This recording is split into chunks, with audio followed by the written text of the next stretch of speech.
Bonjour à tous et bienvenue dans cette nouvelle vidéo, je suis ravie de vous retrouver aujourd'hui pour réaliser des DIY Back to School. On va réaliser des DIY faciles et rapides pour la rentrée.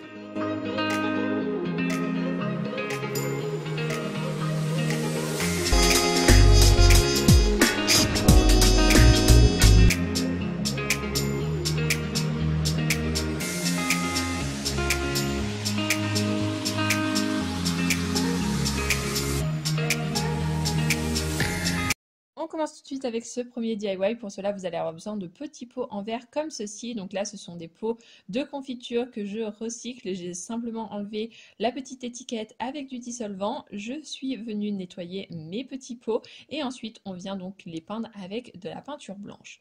Tous les produits que j'utilise seront bien évidemment listés dans la barre de description. N'hésitez pas à aller faire un tour pour checker tout ça. Donc je vous accélère tout ça. On vient peindre notre petit pot comme ceci. Donc là, j'utilise un pinceau ni trop dur ni trop souple. Il ne faut pas que ça enlève notre peinture, mais il faut quand même que ça s'étale assez facilement. Donc hop, je peins mon petit pot.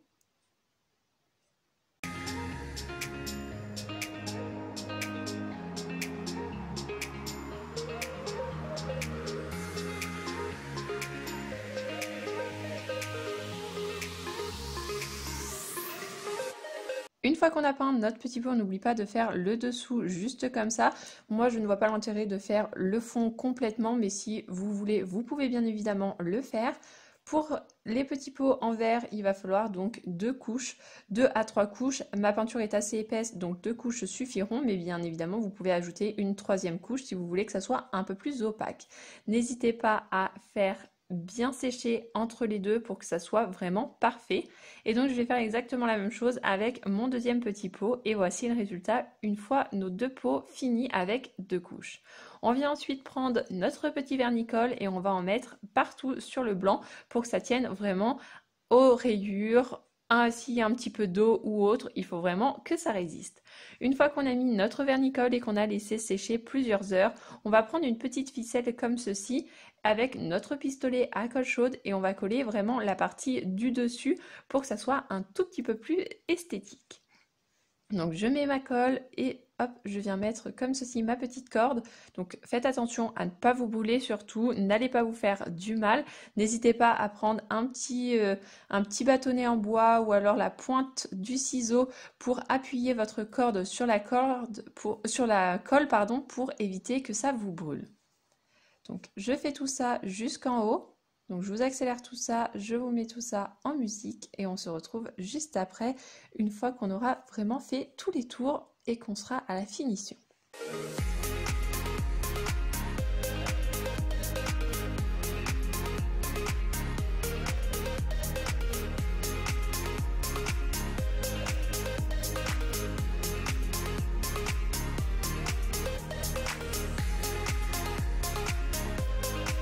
Comme vous pouvez le remarquer, je viens un peu plus rentrer à l'intérieur ma ficelle pour que ça soit vraiment plus joli. Je fais la même chose sur mon autre pot et donc voici le résultat. Je mets ensuite des fleurs ou alors des crayons, ça peut avoir plusieurs utilités et ce DIY est terminé.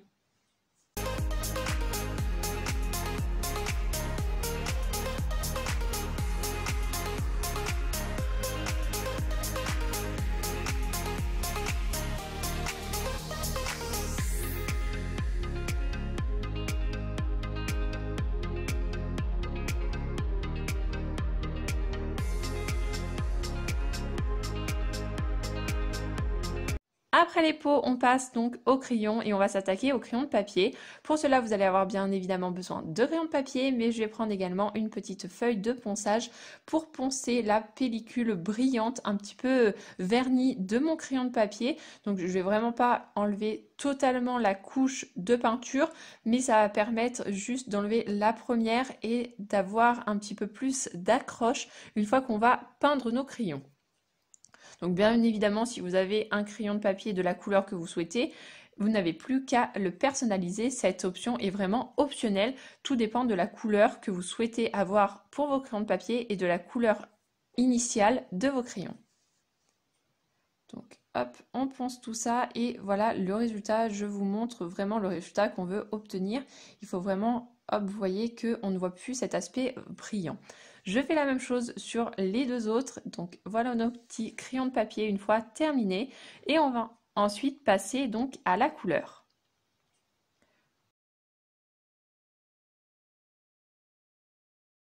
Je prends exactement la même peinture que tout à l'heure, il s'agit donc du blanc. Et on va venir l'appliquer comme ceci. Je ne vais pas peindre la totalité de mon pinceau, je vais laisser une face qui ne va pas avoir de peinture pour pouvoir le poser et qu'il puisse sécher. Et après, une fois qu'on le laissera sécher et qu'il sera totalement sec, on pourra ensuite faire les autres faces et les autres couches de peinture, mais veillez à chaque fois à ce qu'il y ait une face qui ne soit pas peinte pour pouvoir poser votre crayon de papier et le laisser sécher sans faire de traces. Et donc voici le résultat une fois qu'on a fait nos 3 petits crayons et qu'on a eu 2 couches sur chaque. Une fois qu'ils sont bien secs, on va donc passer à la customisation. Pour cela, je vais prendre de la peinture or ainsi qu'un petit coton-tige et on va faire des petits points.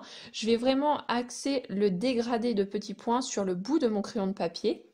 Donc je prends, hop, et comme vous voyez, je tapote mon petit coton-tige et plus on va aller vers la pointe de notre crayon de papier, plus je vais espacer les petits points. Donc c'est-à-dire que là, ce que je suis en train de faire actuellement, je l'ai fait vraiment à touche-touche, comme vous avez pu le comprendre.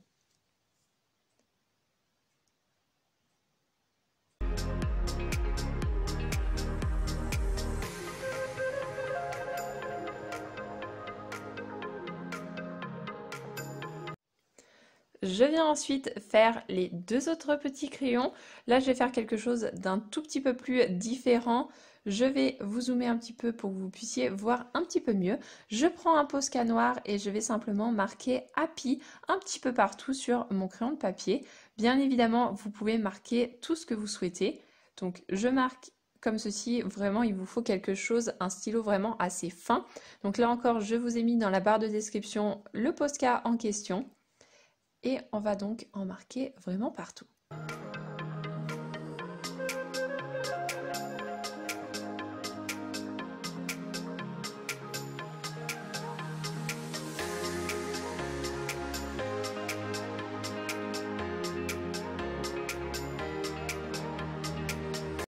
Hop, je termine avec le dernier et donc voici le résultat. Je laisse sécher et on va s'occuper au dernier petit crayon de papier. Donc là, je vais faire exactement comme pour le premier, je vais faire un dégradé, mais cette fois-ci, à l'inverse, on va commencer par la mine de notre crayon. Donc on fait hop des petits points assez serrés et ensuite on va vraiment faire un dégradé en espaçant nos petits points.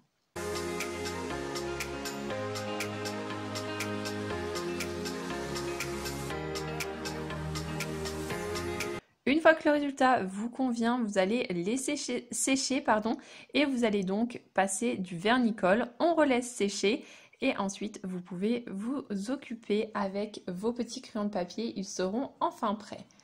Donc j'espère que ce résultat vous convient. N'hésitez pas à me dire en commentaire quel est le crayon de papier que vous préférez.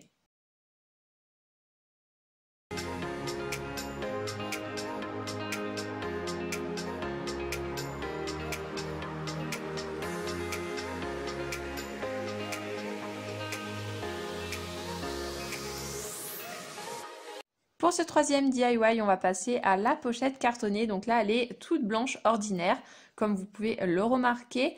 Je vais simplement donc enlever les élastiques comme ceci pour pouvoir travailler plus facilement. Et on va faire des petits traits que je vais espacer de 2 cm à chaque fois. Donc je fais mes traits pour pouvoir customiser correctement. Donc si vous avez une petite étiquette comme moi, comme ceci sur le côté, vous pouvez l'enlever. Donc quand vous allez l'enlever, hop, vous voyez, ça déchire un petit peu la pochette.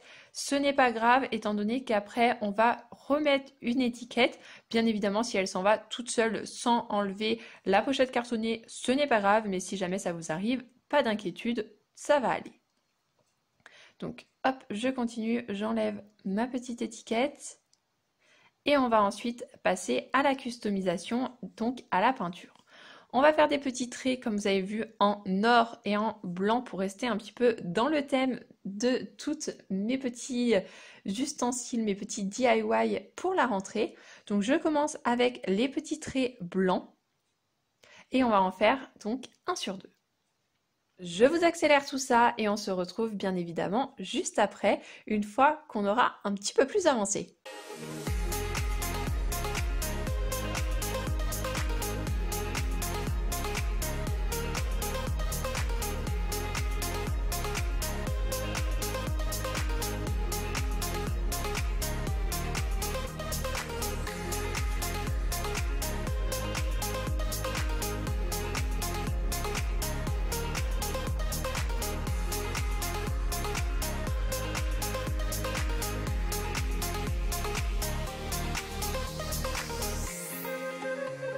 Une fois qu'on a fini avec la peinture blanche, on va donc passer à la peinture or.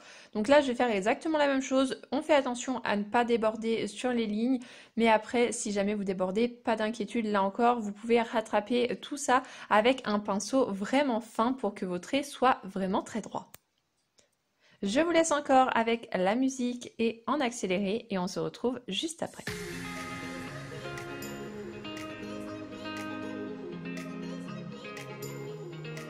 Voici le résultat une fois qu'on a terminé la première face. Je vais faire exactement la même chose avec l'arrière de ma pochette pour que ça soit quand même assez joli et que ça fasse pas customisé. Donc voici le résultat. Si vous le souhaitez, vous pouvez mettre à l'intérieur aussi des couleurs. Moi, j'ai choisi de laisser comme ceci en blanc, mais bien évidemment, vous pouvez reproduire les petits traits à l'intérieur.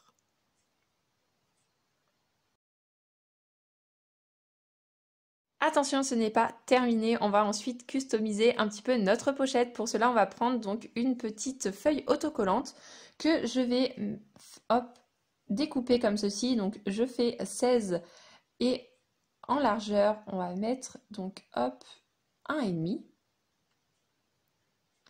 Je trace tout ça, je découpe et bien évidemment, on va arrondir les bords un tout petit peu pour que ça soit plus joli. Donc là, je découpe ma petite feuille autocollante.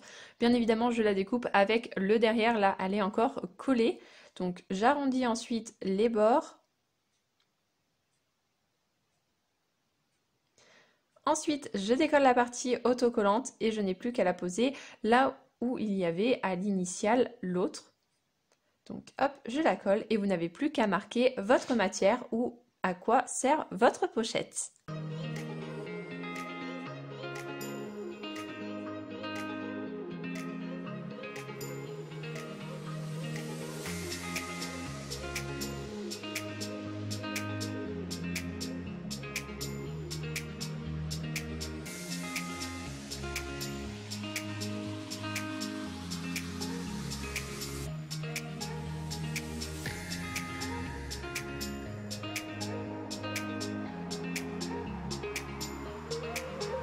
Et pour finir, je sais qu'on a souvent des livres à lire quand on est à l'école ou n'importe où, collège, lycée. Donc pour cela, on se rend sur l'application Cricut pour réaliser notre petit marque-page. Je vais prendre un petit rectangle avec les bords arrondis. Je vais mettre une taille de 15 de long et de 5 de large. Donc là, je vais mettre 7, mais en fin de compte, je vais redescendre à 6. C'était un petit peu trop large et au début pas assez. Je mets en blanc et on va marquer donc simplement notre prénom. Donc pour ma part, Maëlys. Je choisis bien évidemment la police que je souhaite. Je vais faire plusieurs essais pour que ça me corresponde parfaitement et que ça me plaise. Donc hop. Et une fois que ça me correspond et que ça me convient, je vais donc le positionner et agrandir un petit peu la police pour qu'elle soit vraiment parfaitement centrée et qu'elle soit parfaitement de la bonne grandeur. Je viens rajouter un petit rond qui va nous permettre d'accrocher un petit pompon, vous allez voir par la suite. Je le positionne juste en haut. Hop, je le diminue un tout petit peu, il est un petit peu trop grand. Je le sélectionne lui ainsi que le marque-page. Donc hop, je sélectionne. Et là, on va aller dans aligner et on va mettre centré. Je viens ensuite repositionner le Maëlys. Faites attention que tout soit bien en découpe de base. Je viens attacher tout ça. Donc hop, vous voyez, vous pouvez tout déplacer. Et ensuite, on va cliquer sur créer. Vous choisissez votre tapis et votre dimension de papier. Donc je vais utiliser du papier blanc cartonné. Et ensuite, vous n'avez plus qu'à appuyer sur continuer. Vous positionnez votre petite feuille sur votre tapis de découpe et ensuite, c'est magique, la machine s'occupe de tout. Une fois que la machine a fini de découper, je retourne mon petit tapis et je vais enlever comme ceci pour que mon marque-page reste vraiment droit. C'est vraiment le tapis qu'on va vraiment plier pour que ça s'enlève plus facilement. Et comme ça, vous êtes sûr d'avoir votre feuille vraiment le plus droit possible et qui n'est pas courbé, ce qui peut arriver si vous faites l'inverse. Je viens ensuite enlever le petit trou pour notre pompon ainsi que les lettres. Donc on fait bien attention. Vous pouvez mettre un autre papier d'une autre couleur derrière si vous souhaitez qu'il y ait un petit peu plus de couleur. Pour ma part, j'ai choisi de le laisser comme ça, sans rien à l'arrière, simplement en étant découpé. Mais bien évidemment, chaque goût et chaque envie sont différentes. Donc voilà, n'hésitez pas à faire comme vous le souhaitez. Donc là, j'ai un petit problème avec le petit tréma de Maëlys. Donc je vais prendre un petit crayon, pour enlever le petit point et donc voici le résultat. Je le mets de côté et on va ensuite passer au pompon. Je vais vous montrer comment réaliser un pompon. Pour cela, vous allez avoir besoin d'une petite corde comme ceci ainsi qu'un petit support. Donc je laisse dépasser, je fais plusieurs tours autour. Plus vous allez faire de tours autour de votre petit papier, plus votre pompon va être bien évidemment épais. Je coupe ma ficelle, je laisse à peu près la même longueur que pour le départ. Je viens passer à l'intérieur, donc ne faites pas comme moi, passez bien comme il faut, car sinon vous allez avoir des petites surprises. Vous allez voir pourquoi je vous dis ça juste après quand je vais découper. Donc on serre bien comme il faut. Je fais 2 petits nœuds pour que ça soit bien serré. Et là, on découpe. Et c'est là que vous allez voir si vous avez bien fait votre petit nœud ou pas. Pour ma part, je pense que je n'ai pas besoin de vous dire le résultat. Je fais un petit nœud donc par-dessous et ensuite, on serre bien comme il faut. Et ensuite, je le positionne comme ceci. Je viens prendre un petit bout de ficelle exactement de la même couleur. C'est simplement que je l'ai dédoublée pour qu'elle soit plus fine.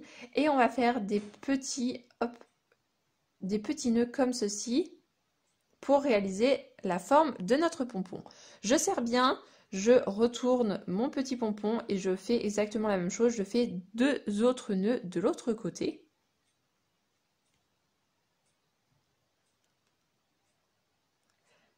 Et ensuite, je coupe l'excès de ficelle et j'essaie que mon pompon soit assez beau, assez proportionnel également, que toutes les ficelles soient donc de la même longueur.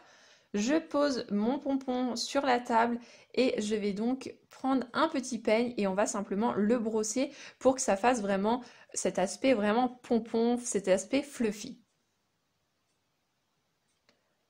Je prends l'autre extrémité de la corde et là faites également attention, là je l'ai commencé dans le mauvais sens, il faut vraiment que votre nœud soit dans l'autre sens, donc vous voyez je reprends l'autre morceau de la ficelle et je fais mon nœud à l'arrière de mon petit marque-page. Donc je fais un petit nœud. Bien évidemment, le pompon est totalement optionnel et la couleur également peut varier selon vos envies. Une fois qu'on a fini notre petit nœud, qu'on a bien serré comme il faut, je viens couper l'excédent du nœud. Donc avec un ciseau qui fonctionne bien, c'est encore mieux. Je découpe de l'autre côté. Et donc voici le résultat de ce petit pompon, de ce petit marque-page. N'hésitez pas à me dire en commentaire ce que vous en pensez. Donc là je refais un nœud, il était un tout petit peu long à mon goût, mais bien évidemment faites de la longueur que vous souhaitez du premier coup.